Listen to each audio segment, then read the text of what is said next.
Assalamualaikum warahmatullahi wabarakatuh.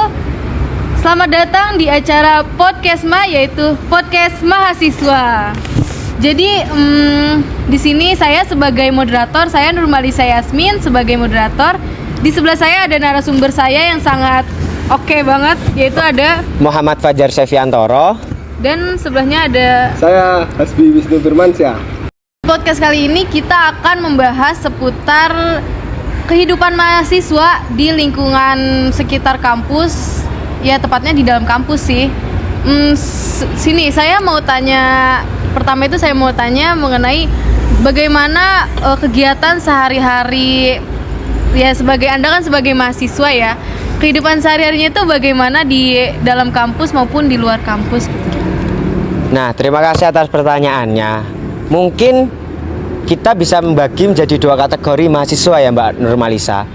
Seperti mahasiswa yang aktif dalam organisasi dan mahasiswa yang tidak aktif dalam berorganisasi.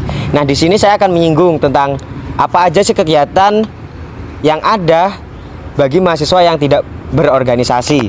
Semisal ya, ketika seorang mahasiswa itu tidak berorganisasi, maka relasi-relasinya, relasi teman-temannya, pengalamannya dari teman-teman itu menjadi kurang. Karena apa? Karena dari relasi tersebut kita bisa mengambil pengalaman yang nantinya itu bisa kita gunakan ketika kita melakukan sesuatu. Nah, tentunya sebagai seorang mahasiswa itu sangat rugi ketika tidak mengambil organisasi, menurut saya. Karena apa? Karena di dalam organisasi tersebut kita bisa mengambil banyak relasi dari teman-teman kampus kita ataupun kampus lain. Ketika kita berorganisasi, kita juga memiliki sebuah wadah yang mana kita bisa membentuk atau mengoptimalkan kemampuan yang kita ada. Seperti di dalam organisasi itu pasti ada sebuah divisi ataupun kelompok yang akan menggeluti tentang suatu media dalam jurusan, fakultas, dan universitas. Nah, dari divisi tersebut kita bisa menggali ataupun menguatkan komitmen ataupun kemampuan kita sehingga kita bisa menjadi apa yang kita inginkan dalam satu ranah tersebut. Dan tentunya ketika kita di dalam organisasi, kita menjadi memiliki pengalaman yang sangat banyak sehingga kita bisa gunakan pengalaman tersebut untuk kita berkegiatan di masa depan. Nah, mungkin seperti itu Mbak Nurmalisa. Atau mungkin dalam lingkup mahasiswa berorganisasi nanti bisa disampaikan kepada Mas Hasbi Wisnu Firmansyah. Terima kasih. Oke, bagus. Kalau Mas Hasbi gimana? Oke, menyinggung sedikit tentang kehidupan mahasiswa di kampus. Apalagi kebanyakan mahasiswa itu yang sering kita temukan, kebanyakan kan mahasiswa yang istilahnya kupu-kupu atau kita sering sebut kuliah pulang Mas Fajar ya. Ya, seperti itulah. Untuk kegiatan mahasiswa yang berorganisasi atau kehidupan mahasiswa yang berorganisasi itu bisa kita lihat dari, mungkin sederhana saja Mbak, kita bisa lihat dari penampilan ataupun aktivitas sehari-harinya. Seperti contoh kecilnya aja ketika matkul, kalau mahasiswa yang sering atau aktif dalam organisasi itu pasti di mata kuliahnya itu sering sekali tidak mengikuti karena pasti ya situ tadi ya? Pasti banyak sekali kegiatan. Di organisasi itu pasti ada aja kegiatan, entah pun itu rapat ataupun kegiatan-kegiatan lainnya. Nah, jadi di dalam organisasi itu kan ada yang namanya himpunan sendiri Mbak Maira. Himpunan mahasiswa itu khusus untuk teman-teman yang berminat mendalami seputar jurusan. Dan yang paling penting dalam berorganisasi, dalam mahasiswa yang aktif dalam organisasi itu, yang seperti yang dikatakan Mas Fajar tadi, kita bisa dapat relasi yang sangat banyak. Yang pertama itu, dan yang kedua kita bisa mendapatkan nilai lebih ya Mas Fajar. Ya, mungkin bisa dikatakan seperti itu. Yang ketiga, kita dapat bisa lebih kenal dekat dengan dosen maupun teman-teman yang lainnya yang dari jurusan lain, dari fakultas lain maupun dari kakak tingkat kita sendiri Mbak. Dan dalam berorganisasi itu ada enaknya ada nggak enaknya Mbak. Nggak enaknya kita mungkin nggak ada waktu buat teman-teman ataupun buat pacar orang tua, tapi itu udah resiko kita sebagai mahasiswa yang berorganisasi.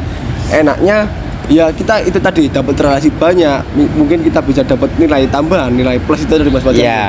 Dan dalam aktivitas lainnya mahasiswa yang berorganisasi itu kita bisa lihat mungkin dari segi setelah penampilan kita bisa lihat dari segi kehidupannya ataupun biaya hidup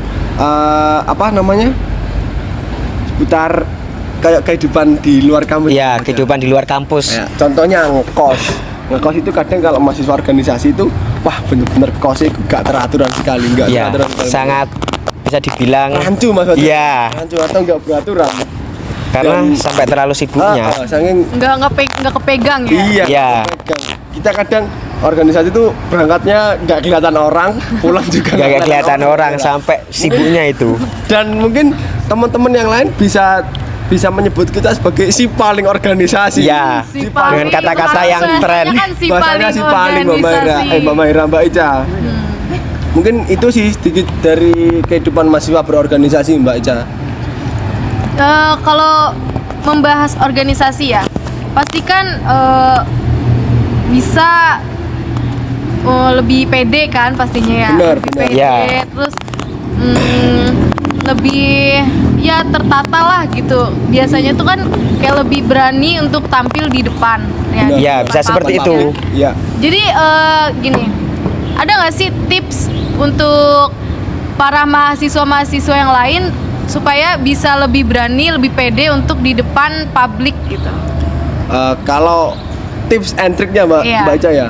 Kalau dari saya pribadi sih lebih sering-sering aja berarti ngobrol di depan. Kalau jangan di depan orang langsung. Depan Yang kaca. depan kaca itu Iya. yang paling penting, depan kaca. Itu kita harus bisa ngomong sebanyak-banyaknya. Itu melatih kepedean diri kita sendiri.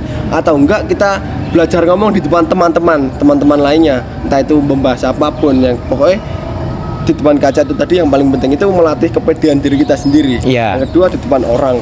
Atau yang sebelum kita ke acara yang paling besar, kita bisa ikut entah itu ada acara-acara dengan satu kelas ataupun Ya. kalau misalkan di desa kita bisa ikut acara desa, kita latihan ngobrolnya di situ Mbak Ica gitu.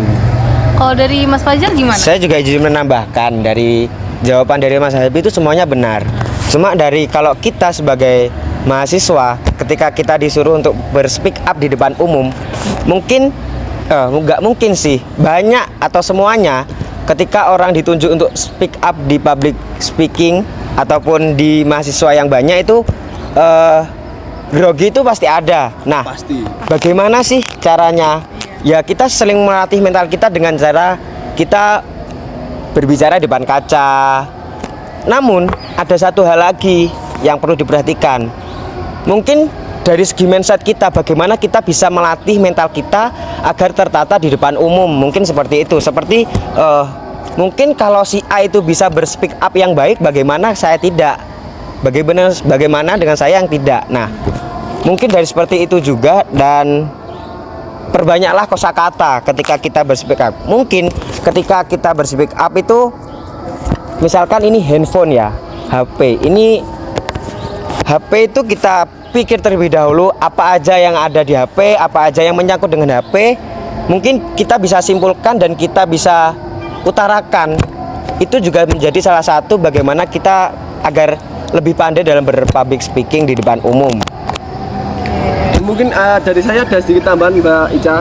Untuk sebelum kita pede di depan umum, yang paling penting ini Mbak Ica ya, yang paling penting itu harus bisa menata kata-kata kita biar enggak istilahnya biar enggak Berantakan. berantakan kalau pas bicara depan orang. Itu yang paling penting Mbak Ica. Kalau bahasa Jawa itu kecerontalan. Belibet Ya, belibet juga seperti itu Ya, bisa. belibet. Kadang gitu. Kadang. Susah gitu ya kalau. Susah ya. Ya. Tapi kalau untuk pemula pastinya susah dong. Iya. Iya. Bisa dibilang susah gitu. Ya, jadi kalau kayak gitu harus ada kesadaran diri sendiri gitu ya untuk kita berubah gitu untuk belajar berbicara yang baik di depan Ya, umum benar. gitu ya. Pertama itu juga dari niat, Mbak. Kalau kita nggak ada niat yang baik, kita tidak sungguh-sungguh, kita tidak akan bisa seperti mereka yang sudah bisa. Mungkin seperti itu. Mindset dan niat kita harus ditata lebih dari awal. gitu. Jadi harus ada perubahan ya guys semuanya.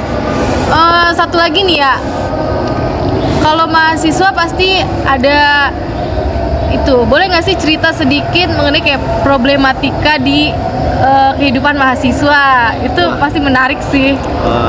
Kalau dibilang kalau ngobrol Banyak sih ya Mas ya. problematika itu Ya. sangat banyak Mbak Eca. Dari kelas juga ada. Kalau dari problematika mahasiswa, saya sendiri pribadi problematika pribadi saya, nggak saya doang sih, banyak mahasiswa itu mungkin yang pertama masalah keuangan Mbak Ica. Sangat Pasti pelik. itu sih, Masalah pasti. keuangan. Terus yang kedua masalah kalau di kampus kita Mbak, kalau di kampus kita itu kan ada program ngaji Mbak ya, Iya. ngaji atau yang Madin. Madin. Iya. Nah itu kadang problematikanya di situ, kita telat Madin Mbak Ica. Soalnya apa? Bangun kita kesiangan, sedangkan jadwal Madin kita itu jam 7 Mbak Ica. Iya. Saya pribadi pun gitu. Kesiangan ya bangunnya. Kesiangan. Saya juga gitu sih, cuma saya ada sedikit solusi. Kita bagaimana ya, kembali lagi bagaimana kita menata mindset kita agar kita bisa bersungguh-sungguh. Jika kita bermindset yang baik di awal, mungkin dengan kita sungguh-sungguh dan tanggung jawab, dan kita pokoknya Madin 1 tahun ini saya harus lulus. Dengan mindset seperti itu mungkin kita bisa menggugah jati diri kita, supaya bangun subuh kemudian tidak tidur lagi, sehingga kita dalam Madin itu tidak telat. Mungkin seperti itu mengantisipasinya. Ada lagi dari Mas Fajar, mungkin ada Mungkin sudah. tambahan pengalaman problematika mungkin. Problematika diri saya sendiri itu ya mungkin dari diri saya sendiri ya. Mungkin masalah itu muncul dari diri saya sendiri, seperti rasa malas saya, kemudian banyak pikiran dan lain sebagainya. Seperti ketika kita memiliki banyak tugas dan kita mentumpuknya karena rasa malas, itu akan menjadi beban di pikiran kita, kemudian mental, sehingga kita menjadi masa bodoh tentang tugas dan lain sebagainya, sehingga kuliah kita itu menjadi keteledoran. Mungkin seperti itu. Ngomongin malas ya, itu ada nggak sih cara atau ya tips lagi deh masalah malas gitu? Bisa nggak sih beri tips untuk para penonton ya supaya tidak malas kali gitu? Ada tips atau trik? Ada sih. Tips dari saya buat untuk semua mahasiswa biar rasa malas ini hilang ya Mas Ya. Fajar ya. Yang pertama ya niatkan kita untuk satu proses ke depannya. Semisal nih kita targetkan kuliah ini cum laude atau lulus Ya, cepat. bisa. Itu kita niatkan dengan nggak pernah bolos matkul, nggak pernah telat matkul, nggak pernah sering telat mengumpulkan tugas Mas Ya, Fajar. Itu yang sulit paling tapi itu ya, Sangat sulit. sangat sulit, tapi emang kewajiban kita sebagai mahasiswa Siswa, kan gitu. iya. Emang itu tujuan kita tuh. Apalagi emang itu. kalau ikut di organisasi pasti kan Bah, itu membagi sangat waktunya sulit. itu tadi. Iya. Itu gimana cara kita pinter-pinteran membagi waktu itu tadi baca. Yang penting pokoknya niat, udah itu aja. Itu aja kunci dari sukses itu, niat sama usaha. Udah, itu aja. Saya juga Doa, ingin jangan lupa menambahkan ya. berdoa. Saya juga ingin menambahkan pertanyaan tadi apa? masalah itu Tips and malas. trick. Oh, tips and trick mengatasi malas. Benar semua yang dikatakan Mas Hasbi. Saya cuma ingin menambahkan seperti yang saya katakan di awal-awal tadi, itu bagaimana mindset kita, bagaimana keinginan kita untuk kedepannya, dan juga menata niat yang baik, sehingga kalau mindset kita cum laude, kita harus cum laude agar bisa membahagiakan orang tua dan lain sebagainya, agar bisa cepat meraih cita-cita saya. Mungkin seperti itu. Kita juga harus memiliki kesungguhan. Kalau kita sungguh-sungguh, kita punya komitmen, mungkin itu bisa menjadi salah satu faktor pendorong agar kita tidak malas dalam berkehidupan di mahasiswa. Dan juga Berikhtiar Mas Fajar ya. ya berikhtiar. Dan jangan lupa untuk istiqomah. Istiqomah itu berturut-turut di setiap melakukannya. Di setiap hari kita melakukan aktivitas tersebut harus berturut-turut dan berulang-ulang sampai kita sukses atau yang lain sebagainya. Dan juga kita tengoklah para pebisnis yang sukses, yang seperti Raffi Ahmad dan lain-lain, itu kan banyak sekali dari latar belakang yang kurang mampu. Mungkin dari faktor tersebut atau faktor lain yang bisa mendorong kita, oh dulu aku seperti ini, saya harusnya seperti itu, saya harus sukses. Itu mungkin bisa merubah mindset kita agar kita bisa lebih baik ke depannya, bukan hanya dari mahasiswa tapi juga diri kita sendiri, terutama saya. Mungkin seperti itu. Oke, bagus banget sih jawaban dari Mas Hasbi dan Mas Fajar itu. Iya. Saya sedikit itu mendapat pelajaran ya dari Mas Hasbi dan Mas Fajar. Itu terima kasih banyak. Iya. Kita saling sharing aja. Saling Iya, sharing lah, saling kita sharing santai ini. Oke guys, gak kerasa ya. Dari tadi kita bincang-bincang masalah mahasiswa gitu ya. Kehidupan Sharing-sharing. mahasiswa. Iya, gak kerasa udah lumayan lama dari terang sampai udah gelap ini. Iya. Jadi mungkin kita akhiri saja ya perbincangan kali ini. Terima kasih untuk Mas Hasbi dan Mas Fajar sudah mau Sama-sama. datang ke Iya. acara podcast ini. Saya akhiri. Wassalamualaikum warahmatullahi wabarakatuh.